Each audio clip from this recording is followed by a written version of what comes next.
Doctor ने देखा कि छोटी बच्ची की गर्दन पर ड्रैगन जैसी शेप वाला रैश था। ये बिल्कुल वैसा ही था जैसा उसके एक सीईओ फ्रेंड के फैमिली में जेनेटिकली ट्रांसफर होता था। तभी उसे शक हुआ कि कहीं ये बच्ची उसी सीईओ की बेटी तो नहीं जिसे अकेला छोड़ दिया गया है। चेकअप करते टाइम डॉक्टर ने चुपके से उस बच्ची के बालों में से एक बाल निकाल लिया, उसकी फोटो ली और नर्स को डीएनए टेस्ट के लिए भेज दिया। उधर सीईओ, जो अब तक 30 साल का है और सिंगल है, अपने खानदानी हॉल में घुटनों के बल बैठा हुआ था और अपने दादाओं से डांट खा रहा था। तभी उसे डॉक्टर का फोन आया। डॉक्टर ने बताया कि उसकी 6 साल की बेटी है। सब लोग हैरान रह गए जब उन्होंने डीएनए रिपोर्ट देखी और बच्ची की गर्दन पर वही ड्रैगन शेप वाला बर्थ मार्क देखा। उसी वक्त सबको यकीन हो गया कि बच्ची सीईओ की ही बेटी है। पूरे परिवार ने, जो अरबों की दौलत का मालिक था, तुरंत हॉस्पिटल की ओर दौड़ लगा दी। असल में 6 साल पहले एक पार्टी में एक लड़की को उसकी क्लासमेट ने फंसा दिया था। उसी रात गलती से वो सीईओ के साथ एक ही कमरे में रह गई। 1 महीने बाद डॉक्टर ने उसे बताया कि वो प्रेग्नेंट है। जब उसकी क्लासमेट को ये बात पता चली तो उसने ये खबर पूरे कॉलेज में फैला दी। उसने अपने कॉन्टैक्ट्स के जरिए लड़की को कॉलेज से निकलवा भी दिया। तब से वो लड़की होटल में वेट्रेस की नौकरी करके अपनी बेटी को पाल रही थी। ये राज तब तक किसी को नहीं पता चला जब तक उसकी बेटी को बुखार नहीं आया और उसे हॉस्पिटल लाना पड़ा। अब सीईओ के पूरे खानदान में हड़कंप मच गया। सीईओ ब्लैक सूट पहने अपने बॉडीगार्ड्स के साथ हॉस्पिटल में घुसा। रास्ते में उसकी उस लड़की से टकराहट हुई और उसने उसे पहचाना ही नहीं। डॉक्टर ने प्राउड होकर अनाउंस किया कि उसने सीईओ की बेटी को ढूंढ निकाला है। लेकिन जैसे ही वार्ड का दरवाजा खोला, अंदर कोई नहीं था। सबको समझ आ गया कि लड़की और उसकी बेटी पहले ही वहां से निकल चुके हैं। सीईओ ने तुरंत अपने बॉडीगार्ड्स को हॉस्पिटल के सारे गेट सील करने को कहा। किसी भी हालत में उन्हें ढूंढ निकालने का ऑर्डर दे दिया। इसी बीच सीईओ का दादा, जो कि चलने में थोड़ी परेशानी झेल रहा था, हॉस्पिटल के रास्ते में था। तभी एक फीमेल ड्राइवर ने उसे रोड क्रॉस करते हुए टक्कर मार दी। ड्राइवर को ये तक परवाह नहीं थी कि वो घायल है या नहीं, उल्टा वो उसका मजाक उड़ाने लगी कि उसके पास हॉस्पिटल का बिल देने तक के पैसे नहीं होंगे। तभी अचानक छोटी बच्ची वहां आई और बोली कि ये तो ज़ीब्रा क्रॉसिंग है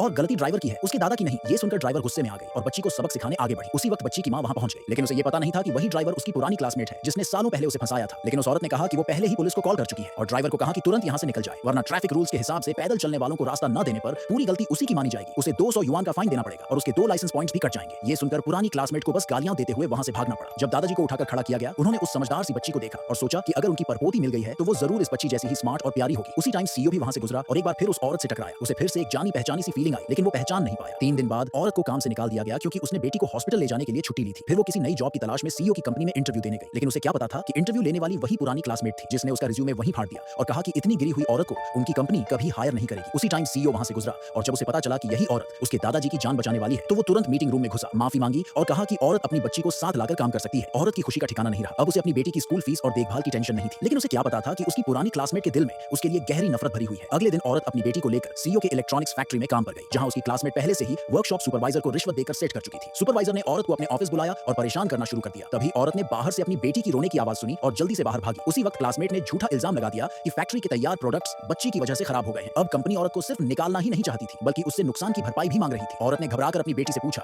क्या तूने कुछ तोड़ा है? और बच्ची ने रोते हुए साफ मना कर दिया। क्लासमेट बच्ची को झूठा कहकर इल्जाम लगाने लगी। फिर औरत की शर्ट पकड़ ली और कहने लगी कि वो सुपरवाइजर के ऑफिस से उलझे हुए कपड़ों में निकली थी, मतलब दोनों के बीच कुछ गलत चल रहा है। बाकी वर्कर्स भी उस औरत पर ताने मारने लगे और क्लासमेट ने जोर देकर कहा कि या तो वो नुकसान का पैसा भरे या फिर अपनी बच्ची से माफी मंगवाए। लेकिन औरत ने दोनों बातों से मना कर दिया। आखिर में क्लासमेट ने उसकी बेटी को पास के एक कमरे में बंद कर दिया और औरत अपनी बेटी को छुड़ाने के लिए उनके सामने घुटनों पर बैठकर माफी मांगने लगी। उसी टाइम अचानक सीईओ वहां पहुंच गया।